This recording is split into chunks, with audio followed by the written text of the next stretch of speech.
இயேசுவில் எனது அன்பிற்குரியவர்களே, உங்களுக்கு என்னுடைய இதயம் கனிந்த வாழ்த்துக்கள், வணக்கம். அன்பானவர்களே, இன்றைய சிந்தனைக்கு லூக்கா நற்செய்தி 6வது அதிகாரம் 6 11வது இறை வார்த்தை முடிய, கை சூம்பியவர் ஓய்வு நாளில் இயேசுவால் நலமடைகிறார். இயேசு ஓய்வு நாளிலே தொழுகை கூடத்தில் இருக்கிறார். அங்கே சூம்பிய கையன் ஒருவன் இருந்தார்.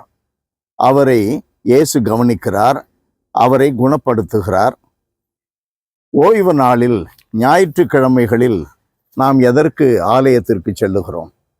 கடவுளை ஆராதிக்க, இறை வார்த்தையை கேட்க, இறைவனுடைய அன்பை மற்றவர்களோடு பகிர்ந்து கொள்ள.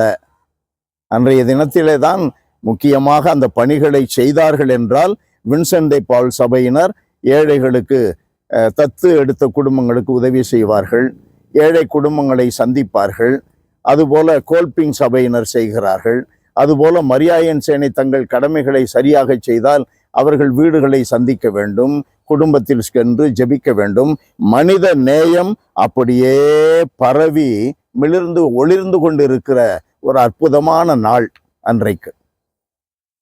ஞாயிற்றுக்கிழமையில, இந்த ஓய்வு நாளில பரிசேயர்களும் ஆலயத்திற்கு செல்லுகிறார்கள். அங்கே என்ன நடந்தது பாருங்கள். இயேசு அவர்களுடைய மறைநூல் அறிஞரும் பரிசேயரும் இயேசுவிடம் குற்றம் காணும் நோக்குடன் ஓய்வு நாளில் அவர் இந்த சூம்பிய கையனை குணப்படுத்துவாரா என்று கூர்ந்து கவனித்து கொண்டே இருந்தனர். சில பேர் ஞாயிற்றுக்கிழமையில பொண்ணு பார்க்க வர்றாங்க, சில பேர் தங்களுடைய ட்ரெஸ்ஸை காட்டுறதுக்காக வர்றாங்க, நண்பர்களை சந்திக்கிறதுக்காக வர்றாங்க கோவிலுக்கு.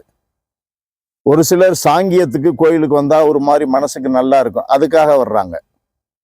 ஒரு சிலர் இறை வார்த்தையை கேட்க, இறைவனை ஆராதிக்க, நண்பர்களுக்கும் மற்றவர்களுக்கும் அன்பை பகிர, பங்கு தந்தைக்கு ஏதாவது உதவி செய்ய முடியுமா என்று காண, சிந்திக்க. அன்பானவர்களே, எவ்வளவு வித்தியாசம்! நாம் ஆலயத்திற்கு வரும்பொழுதே என்ன என்ன காரியங்களை எல்லாம் செய்ய வேண்டும் என்று இருக்கிறது. இறை வார்த்தையை கேட்பது, ஆண்டவரை தியானிப்பது, ஆண்டவருடைய ஆராதனையிலே பங்கெடுப்பது மிக முக்கியமானது. அதை தொடர்ந்து மனித நேய செயல்கள். அதை விடுத்து ஃபாதர் ரொம்ப அருமையா பிரசங்கம் வச்சு அவனுக்கு சரியான பாடம் புகட்டினார். தனக்கு அதை கூர்ந்து கவனிக்கிறார்கள். சரியா சொன்னாரு, அவனுக்கு அப்படியே சுடும் என்று அந்த இறைவார்த்தை தனக்கென்று எடுத்துக்கொள்வதில்லை, மற்றவர்களுக்கு. மற்றவர்களிலே என்ன குற்றம் இருக்கிறது என்று கண்டுபிடிக்கவே பலர் வருகிறார்கள். நோக்கம் சரியில்லை, மனசு சரியில்லை.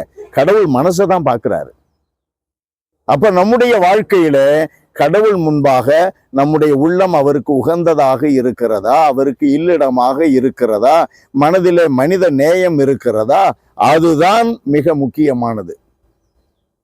அன்பு நிறைந்த எங்கள் இறைவா, நாங்கள் எதற்காக படைக்கப்பட்டோமோ அதை நாங்கள் சீராக செய்து உம்மை மகிமைப்படுத்த வேண்டும். எதற்காக ஆலயத்திற்கு வருகிறோமோ அந்த நோக்கத்தை முழுமையாக நிறைவேற்ற வேண்டும். எங்கள் உள்ளம்தான் உமக்கு மிக பிடித்தமான இல்லிடம் என்பதை நாங்கள் உணர்ந்து, உள்ளத்திலே இறை அன்பும் மனித அன்பும் எங்களில் நிறைந்திருக்க தயவுடன் அருள் கூறும்.